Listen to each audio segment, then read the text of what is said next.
Hello everyone! The first video in the Coding Mission Control series is here. In this video, we'll guide you through some basic coding and demonstrate how to run the code. Let's get started. First, you must take the USB cable you got with your kit and prepare your Windows, Mac or Linux computer. Connect Mission Control and go to code.circuitmess.com. If this is your first visit to the site, you'll need to create an account before proceeding. You can either use your email and create a password or just use your Google account. You can also find more detailed instructions on how to use circuit blocks in the caption. Let's begin by exploring the main menu. Here you will find a button for creating a new sketch, and next to it you'll have access to your saved sketches in the future. Scrolling down, you'll see different examples we have prepared for you. At the top of the site, you'll see options to restore firmware and to log out. Let's click on the new sketch. In the device section, you can choose the device you are currently coding. Choose Mission Control and write down buttons and switches as the name of your sketch, as that's what we'll be coding right now. You'll also see the section labeled Editor Type, where you can choose between visual and code. Opting for the visual option allows you to use colorful blocks, while choosing the code option means that you will have to input the code manually, just like the pros. We'll cover only the block coding part. Let's start. Once you open a new sketch, click on the Connect button in the top right corner and select your device from the list. Since your device is still running the stock firmware, you will first need to install MicroPython onto it. Click on the More Info button located next to the message indicating that MicroPython is not installed. A window will appear with the option to install MicroPython onto your device.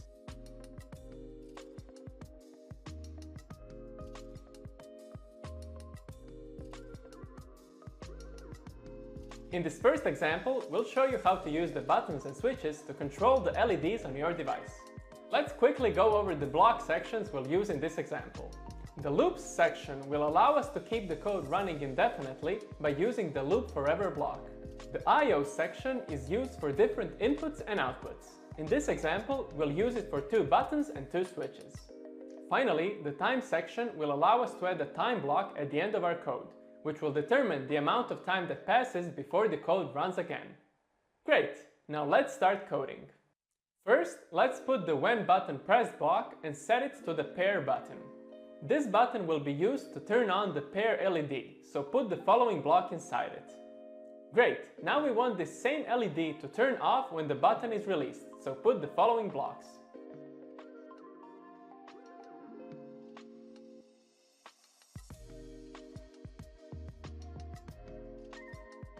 Pressing a button can trigger more actions, so let's turn on 2 LEDs for this next button.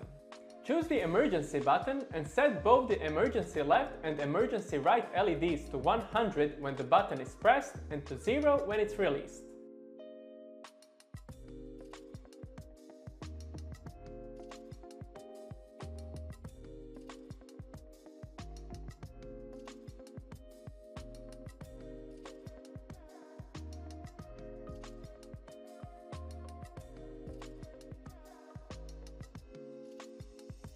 Amazing! Now let's do the same for the arm switch and arm unlock LED, and for the light switch and light LED.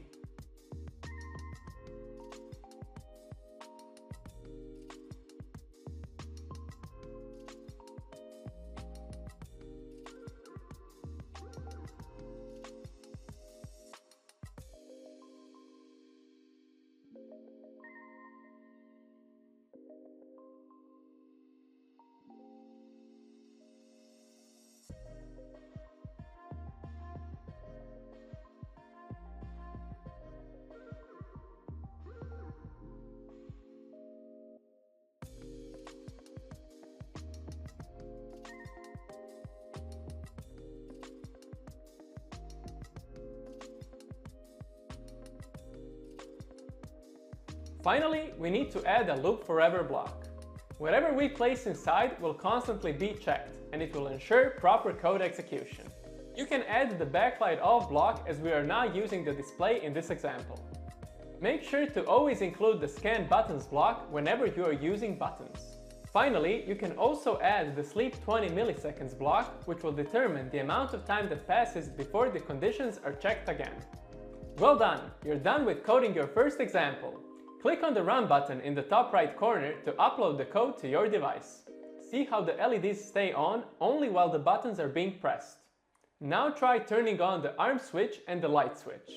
These LEDs stay on without needing to keep your finger pressed on the switch. This is the main difference between buttons and switches. Both can be used to achieve the same effect, but it's more convenient to use each of them for specific cases. If you want to put the stock firmware back onto your device, you can simply go here and click on the Restore Firmware button.